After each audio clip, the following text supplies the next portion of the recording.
Alright, hey there guys, Lynn here, Parkside Driving School. This is a video covering the stuff we do on Drive 4 and Drive 5, because a lot of the skills that we work on both these drives kind of blend together. So I decided just to do one video that covers the high points of both Drives 4 and 5. Drive 4, most of what we're doing on Drive 4 is working on parallel parking and on intro to freeway and higher speed road driving. So there's a lot of people that are really kind of fearful or negative about parallel parking. I'm not going to actually do parallel parking on this video because the cameras don't really show the areas I need to show very well, the way that I have them set right now. Maybe I'll do another video about just parallel parking in the future, but this video, what I want you to know is parallel parking is super easy if you just follow the steps that we teach you. The most important step, the one that you absolutely must remember to be able to do it right, is you need to pull forward until the back bumper of your car is even, side by side, even with the back bumper of the car that you're going to park behind. Does that make sense? You're pulling up next to that car that you're going to park behind. You stop when your bumper is even with their back bumper. Your back bumper even with their back bumper. Say it a bunch of times. Stop. And then you can angle yourself backwards into the space and angle yourself parallel to the curb. Those steps, they'll take a little practice. We'll work on it with you. But that's how you park parallel. Now for freeway, Drive 4, we're going to do some pretty easy freeway entrance and exits, like this one I'm turning onto right now. We just turned onto a freeway. We're accelerating in a nice straight line, kind of pacing ourselves with the speed of traffic in front of us. We don't want to gain on them. We don't want to fall way back. Signal left when the line turns white. Now, look over my shoulder. Nothing back there. Keep accelerating up to freeway speed. Look again, still nothing. Okay, drive right on out into the driving lane. Notice how I didn't steer.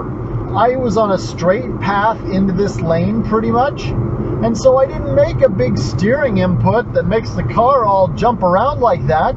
I just drove straight in and merged. The reason I was able to do that without causing a crash or anything was because I had done those looks over my shoulder. I knew there were no cars there that I was going to have to avoid, so I could just drive straight, accelerate up to freeway speed, and merge into the lane on the freeway.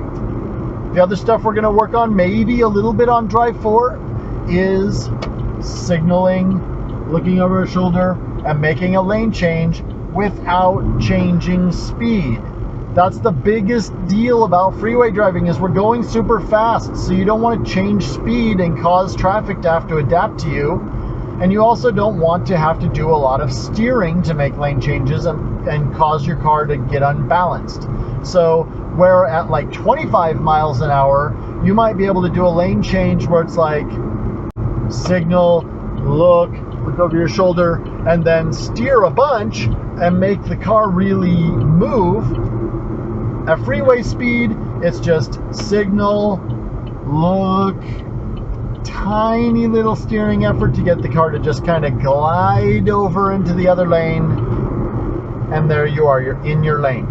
So the faster your car is going, the smoother and the slower your hands turn the steering wheel, so that the car just kind of slides and glides left and right, rather than trying to actually turn left or turn right. That's one of the biggest things you'll learn. The faster you go, the less you steer. Then the rest of Drive 4, it's just on the freeway, off the freeway, on the freeway, off the freeway. On Drive 5, Drive 5 is almost exclusively freeway driving.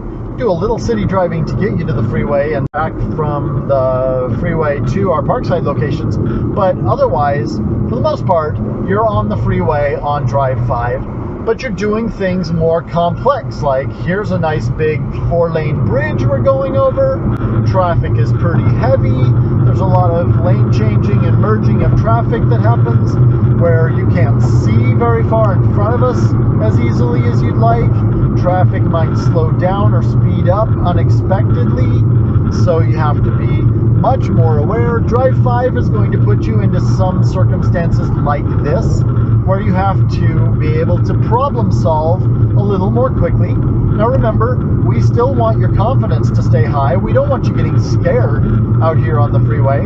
So we're going to be there next to you, helping you evaluate traffic, helping you adjust to keep yourself safe. That's our job. We're going to keep you safe and confident. But at the same time, we're going to put you in more difficult situations so that you have the skill set to drive after Drive 5 with your parents or with other people that you're able to drive with and not feel like you're at risk of getting in a crash every time you get on the freeway.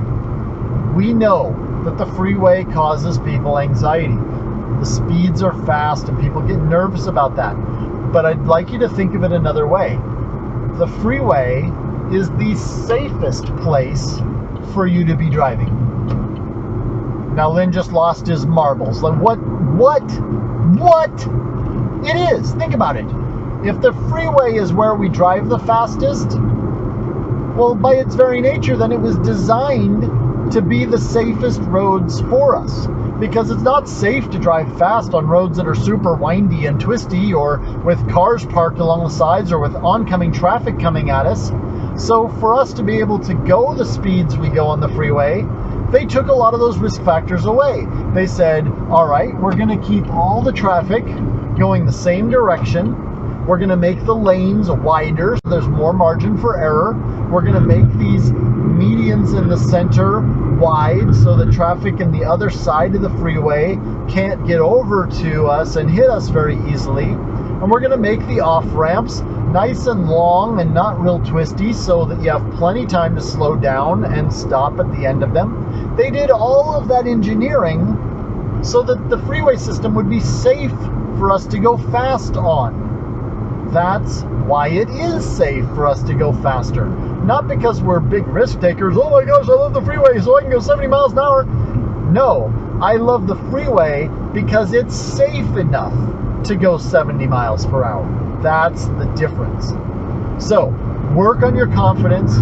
Work on smoothing your hands out so that you never make any sudden movements with the steering wheel. And for your vision, work on looking as far down the road as you can possibly at the top of the hill. That's probably a tiny little blip on your video. I'm looking that far out to see all the traffic in front of me and know what all of them are doing so that I won't have to make any emergency reactions as things develop.